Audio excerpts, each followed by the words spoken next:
Hey all VIT aspirants, welcome to this phenomenal video. In this video, we are going to learn about some of the interesting questions. We are going to discuss the data interpretation PYQs, which are the must do questions, and they have the high chances that you will find the similar questions in your VITEE 2026 examination. So if you are new to our channel, please subscribe it and watch it from beginning till the end so that you understand each and everything clearly and you get enough sufficient practice. And like this video as much as possible. The more likes we are going to receive, and sooner we will continue with such kind of important videos which is going to help you practice a lot and which is going to make enormous difference in your preparation. Like it as much as possible. Target is 200 plus likes, so hit the right like button right now. And if you really want to boost your VITEE preparation, you can refer to this course, highly recommended by VITEE toppers themselves. This is our VITEE 2026 crash course, one of the most effective course for your preparation. Details are provided below in the description box, so do check it out. Now let's take up our first question. So here, as all of us know, in data interpretation, understanding the data, reading through it becomes really important, and based on that we are supposed to interpret the data and solve the questions accordingly, whatever have been asked, right? So there could be several types of data. There could be pie charts, bar graphs, line graphs, right? Tabular format, and any kind of data which is provided to us. And based on that, we are supposed to solve the questions which are linked to that data. So here the bar graph has been shown in this picture, and here what it is showing, the bar graph is showing the income and expenditure in the lakhs of a company. So one company is there is two factors, income and expenditure. This is shown in this. So this is basically the income and this is the expenditure. So which is basically the clouded one, which we can see that bar, it is representing income, and which is the empty one, blank one, so it is representing our expenditure. On y-axis, what we are provided with, lakhs of rupees, right? And on x-axis, the years are given, right? So now we are supposed to answer these questions. What the question has actually asked, what is the average income of the company over the years? So we are supposed to find the average income of the company over the years, right? So basically income is something that is important for us. So we will focus only on the clouded region, right? And here the options are given. So you can try it out on your own. You can pause the video and attempt the questions. And for those whosoever wants to solve with me, you can start solving with us, right? So now concentrate. I'm explaining you. So here these are all the years are given. So we have to find the average income. So we will focus on every income, right? So here what we are given, 30 plus, so this is the 30, this is our income in 1982. In 1983 it would be 50, right? And in 1984 it would be 40 lakhs. Then comes our what, 60 lakhs in 1985, and then in 86 again it was 60 lakhs. So when we will just sum it, all of us know the average formula, sum of all the observation upon number of the observation. So how many observations are there? 5. 30 plus 50, 80 plus 40, 120 plus 120, how much? 240 upon 5. So if it is given as 240 upon 5, so our answer would be 48. So this will be our answer. So hopefully you have got it right. Let's move on to our next connected question, right? So in this is our second question related to the same data structure. What it is asking, which of the following pairs of years shows the equal expenditure of the company? It seems very easy. So what it is saying, in which year, in which pair of the years were the expenditure were equal, right? So you must be getting the expenditure value as same in both these years, right? So if we look at so what we are supposed to, when we are talking about the expenditure, we are supposed to look at the empty graphs, right? So these are the empty, and when we look at this thing, so what we can see in 1983 and in 1984, right? So here this expenditure is 30 and 30 lakhs only. So that's why that is the year where the expenditure stayed the same, and 1983 and 1984 would be our answer. So our answer, final answer would be option C. Hopefully you have understood how basically we are tackling all type of such questions. So far we have seen the questions of the level easier and manageable. Now let's take some of the complicated questions. If asked, how we can tackle them. Let's understand our approach. And if you really want to practice a lot questions like this, these PYQs and VITEE standard questions, definitely you can refer to our VITEE EEE crash course, and all the details are provided below in the description box. Avail the discount also today, special discount worth rupees 2000 off is there below in the pinned comment and description box. You will find that also. So go fast and finish your enrollment right now, and let's boost our VITEE EEE preparation with our crash course. Now, this is our another type of set is given to us, right? So these type of questions have been previously asked in our VITEE EEE examination. What exactly it is showing us? That this is what? This is the line graph. Okay, so these are the line graph. So at the several points there is this graph has been plotted. Now let's understand that this is what it has been provided to us. On y-axis, what it is showing? Ratio of, okay, ratio of export upon import. So this is actually provided to us, and in on x-axis years have been plotted. Okay, now and based on this there are two companies, company X and company Y. Remember this, okay? And here this is what the ratio of exports and imports have been given. Now the square one, what it is representing? Company X, and the dotted one, it is representing company Y. Okay, so this is the data point that have been provided to us. Now let's approach the question. So what question is asking? If the imports of company X, right? I am firstly talking about the company X in 2007 were increased by 40%. What would be the ratio of exports to the increased imports? So here the question is talking only about X. So our focus area will be only on the company X related data points. So company X, it means the square terms that we are talking about. So here these are the square plots. So first graph only we need to concentrate. They are talking about the year 2007.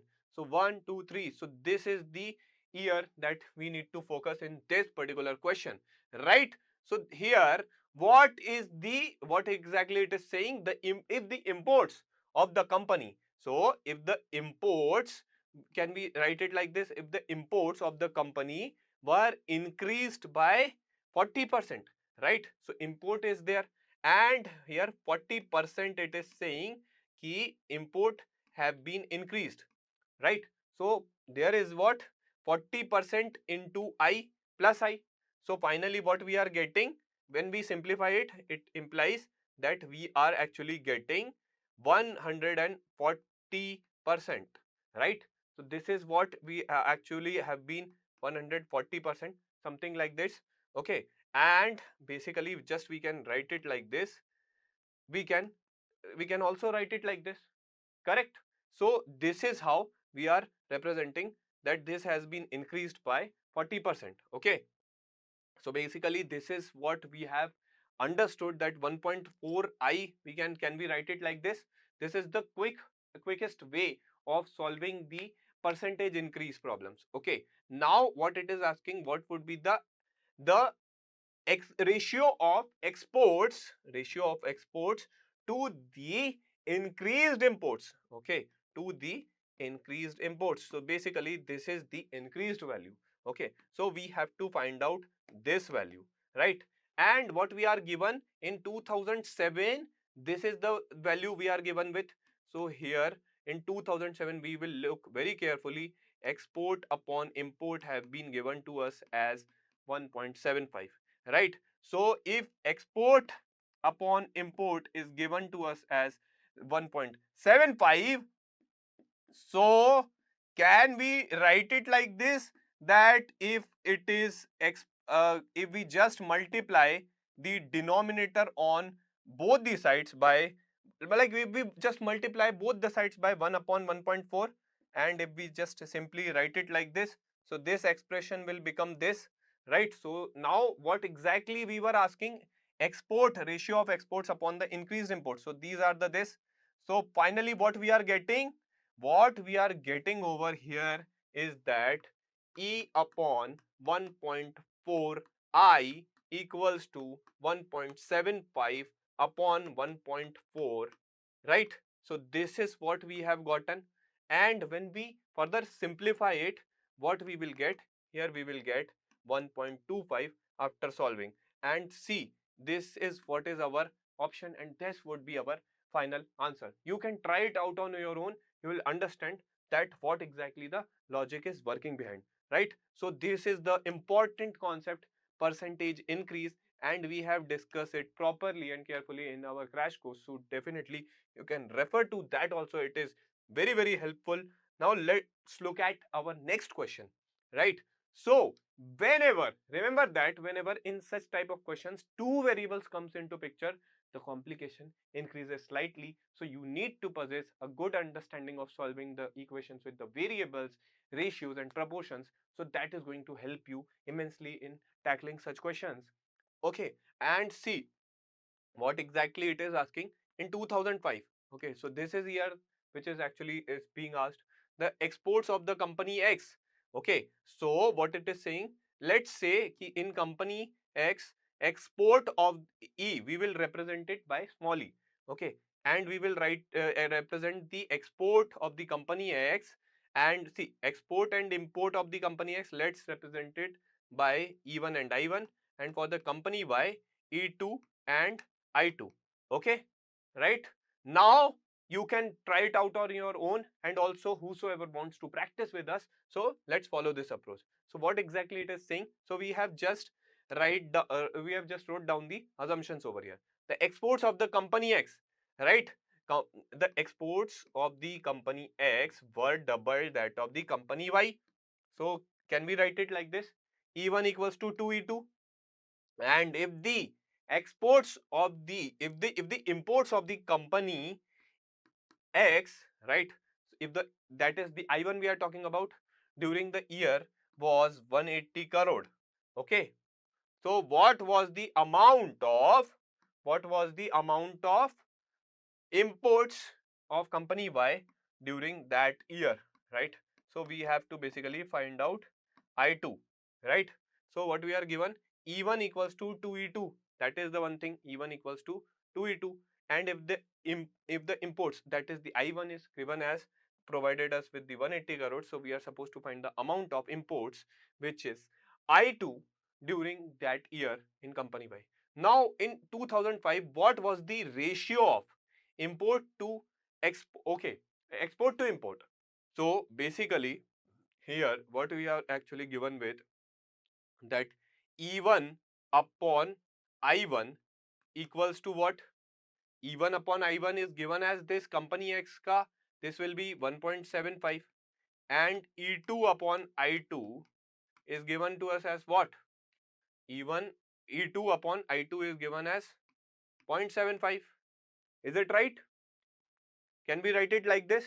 So when we further simplify all these equations, just simply we need to put these equations all together. E1 upon I1 equals to 1.75, E2 upon I2 equals to 0.75, correct? So, and here E1 equals to 2E2. So what we are given as E1 equals to 2E2, and here I1 is given as what? I1 is given as 180. So simply we will just substitute 1.75 into 180, and what can we write it like this? 7 by 4 into 180, 4, this will go, and here what we have given 45. So 7 into 45 in E1, what is the value coming? The value is coming as 315, right?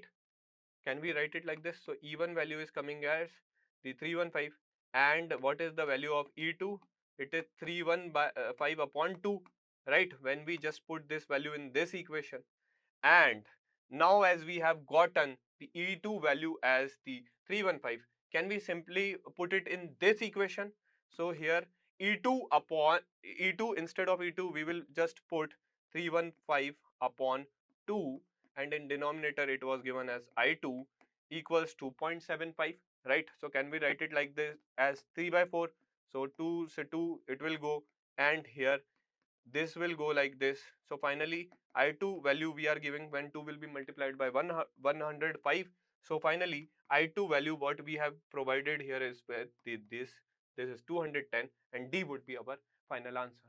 So this is how we are supposed to crack such kind of questions which are little bit complex in nature, but when we have the good understanding of ratio and proportion and also the percentages thing, then definitely we can crack such type of DI questions very quickly. And such kind of all the short tricks we are actually covering in our VITEEE crash course. So definitely check it out. And here each and every subjects are covered: physics, chemistry, maths, aptitude, and English. Mode of teaching is purely in English. Plus you are getting 10 full-length mock test for sufficient practice, short notes. You are getting exclusive question bank comprising of VITEEE standard questions and PYQs, which is going to give you the razor sharp practice that will be definitely beneficial in your VITEEE examination, and definitely it is gonna boost your score. Visit our website 10qchannels.in right now. Below in the description box, complete details are there. Course fees is very nominal, just 5500 rupees. On top of it, there is a coupon code worth rupees 2000 off. After applying that, it would be just rupees 3500. So do fast and avail the coupon code and complete your enrollment. If you have any course related query, you can call us at this number. Remember that such kind of tricks, such kind of practice, if we do it, definitely we can boost our overall score. In aptitude, definitely nobody can stop you from scoring full marks if you practice properly and in a structured way. With this, I'll sign off. Tab tak ke liye jai hind. Thank you.